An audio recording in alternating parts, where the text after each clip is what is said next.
যেদিন থেকে কোরআন নাজিল শুরু হলো সেদিন থেকে জমিনের অন্ধকার দূরীভূত। এজন্য আল্লাহ তাআলা বলছে কাদ জাআকুম মিনাল্লাহি নূর। কোরআন নাজিল করছি মানে আমি আল্লাহ আমার পক্ষ থেকে আলো পাঠালাম, আর এই আলোতে চতুর্দিকের অন্ধকার আলোকিত হয়ে। এজন্য যেখানেই কোরআন তেলাওয়াত হয় সেই জায়গাটাই নূর। সেই জায়গাটা কি? এজন্য আপনাদের গোটা মহল্লার সবচেয়ে নূরানি জায়গা আপনাদের মাদ্রাসা। বলেন আলহামদুলিল্লাহ। মাদ্রাসাই একমাত্র জায়গা যেখানে 24 ঘন্টা আখিরাতের ফিকির হয়। মাদ্রাসাই একমাত্র জায়গা যেখানে 6 বছরের বাচ্চা 60 বছরের উস্তাদ সবাই 5 ওয়াক্ত নামাজ জামাতের সাথে পড়ে। এটা আমরা গর্ব করে বলতে পারি। 6 বছরের বাচ্চাও ফজর পড়ে, 60 বছরের মুহতামিম বুড়ো হুজুর উনিও কি পড়ে? ফজর। এটা মাদ্রাসার বৈশিষ্ট্য। আপনাদের আর কারো ঘরে ঘরে এরকম পূর্ণ চতুর্দিকে হাজারো ঘরে এরকম নামাজি ছোট বড় সবাই সমান তালে জামাত নাই। এজন্য মাদ্রাসা যেখানে কোরআন পড়া হয় সেটার নাম হলো নূর। এটা নূর, এটা আলো। তো যেদিন থেকে আল্লাহ নবী সাল্লাল্লাহু আলাইহি সাল্লামের উপরে কোরআন নাজিল হওয়া শুরু হলো, আলো ছড়াইতে লাগলো, অন্ধকার দূর হইতে লাগলো, আর অন্ধকারের বন্ধু যারা, নাফরমানের বন্ধু যারা, শয়তানের দোসর যারা, তাদেরও কষ্ট হইতে লাগলো। আর এটা নিয়মে, এটা নিয়মে হকের আলো জ্বললে বাতিলের অসত্যের মাথা ব্যথা হবেই। বলেন নাউজুবিল্লাহ। তো এইভাবে যখন তারা বলতো যে ইন হাদা ইল্লা সিহরুম মুবিন, এটা তো জাদু, এটা তো রূপকথা, এটা তো পাগলের প্রলাপ, এটা তো জ্যোতিষীর গণনা, এরকম বহু কিছু তারা মন্দ সন্দ বলতো। আর আল্লাহ নবী সাল্লাল্লাহু আলাইহি সাল্লাম যাই বলতেন তারা এটাকে ঠাট্টা করত। কিভাবে ভাবে আল্লাহ কেমনে উঠাবে? আইদা মিতনা ওয়া কুন্না তুরাবান ওয়া ইযামান আইন্না লামাদিনুন। বলতো মুহাম্মদ কি বলো, আমরা মরে যাব, হাড্ডি গুড্ডি মাটির সাথে মিশে যাবে, সেখান থেকে আবার আমাদেরকে কবর থেকে তোলা হবে কিভাবে? কিভাবে সম্ভব? হতে পারে না এগুলা। এইভাবে শুধু। এরপরে বলতো ইনহিয়া ইল্লা হায়াতুনা দুনিয়া। সমস্ত বেঈমানের কথা আল্লাহ কোরআনে বলছে।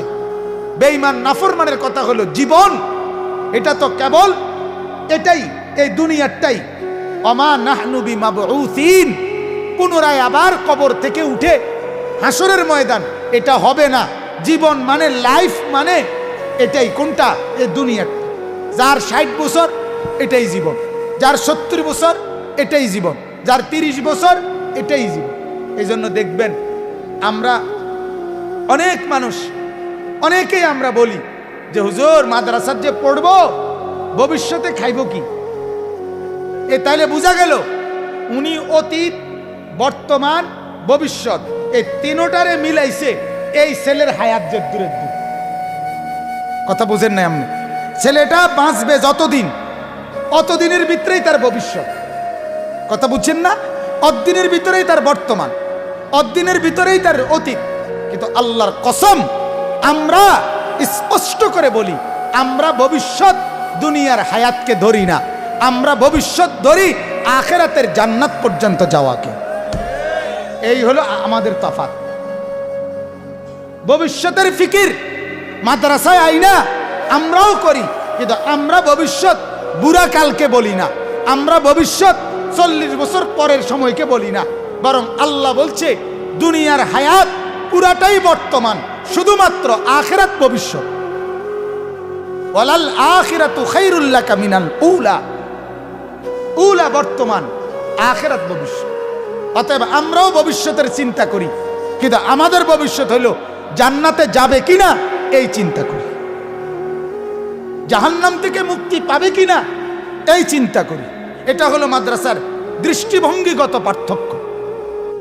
বাকিদের দৃষ্টিভঙ্গি একদিকে, যে সে ধীরে ধীরে ইকোনমিক্যাল অ্যানিমেল হবে, অর্থনৈতিক প্রাণী হবে, টাকা উপার্জন করার মতো একজন প্রাণী হবে।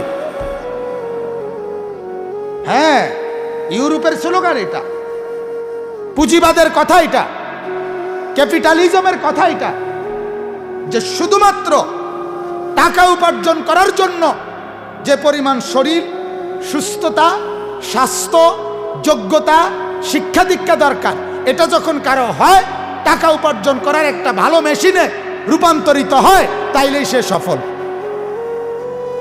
আমরা বলি না, মানুষ টাকা উপার্জনের মেশিন না, রিজিক বরাদ্দ। রিজিক কি? কথা বলেন না, রিজিক বরাদ্দ। রিজিক আপনি ঘুমায় থাকলেও আসবে, আপনি কোনো মেহনত না করলেও আপনার জন্য বরাদ্দ করা রিজিক আল্লাহর কসম আসবেই আসবে, আসবে আসবে। আপনি এক সপ্তাহ ঘুমায় থাকলেও আপনার রিজিক আসবে। পঙ্গু, প্রতিবন্ধী, অচল, বৃদ্ধা, অসহায়, নারী, অক্ষম, প্যারালাইজড, এরা খায় না? এদের রিজিক কেমনে আসে?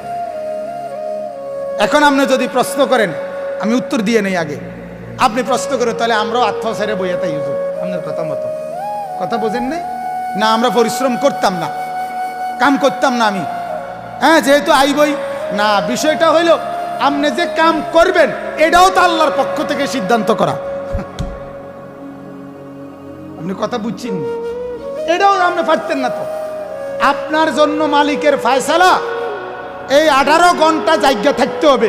মনে করেন আপনার 14 গোষ্ঠী তো আপনার বান দিয়েও তো আটকে রাখতে হবে। এটাই তো সিস্টেম। কথাটা বুঝছেন না? অতএব প্রত্যেকের জন্য দুনিয়ার হায়াতের প্রতিটা নিঃশ্বাস পর্যন্ত বরাদ্দ করা আছে। আমি কোথায় কদম ফেলবো, আমি কোথায় পাও রাখবো, কোন বেলা খাবার। যেমন আমি অনেক সময় দেখি, নিয়ত করছি অমুকখানে গিয়ে খানা খাবো, কিন্তু কোনো না কোনো ব্যস্ততার কারণে সেই খানা আরো 3 ঘন্টা পরে গিয়া আরো দূরে গিয়ে খানা খাওয়া হয়। তাহলে কেন এমন হইল? আমার খানা শুধু খাবারের আইটেম নির্ধারণ করা না, খাবারের টাইমও নির্ধারণ করা, খাবারের জায়গাও নির্ধারণ করা। আপনি কথা বুঝছেন? শুধু আইটেম না, যে শুধু এই বেলা হইতে শুধু ভাত আর তরকারি খাবে, এটা না। আইটেম, স্থান, সময় সবকিছু আল্লাহর পক্ষ থেকে নির্ধারণ। অতএব আমার বাজান, আমরা এটাই আপনাদেরকে বুঝাইতে চাইলাম। আমরাও ভবিষ্যৎ ভাবি, আমরাও ভবিষ্যৎ নিয়ে চিন্তা করি, কিন্তু আমাদের ভবিষ্যৎ আখিরাত।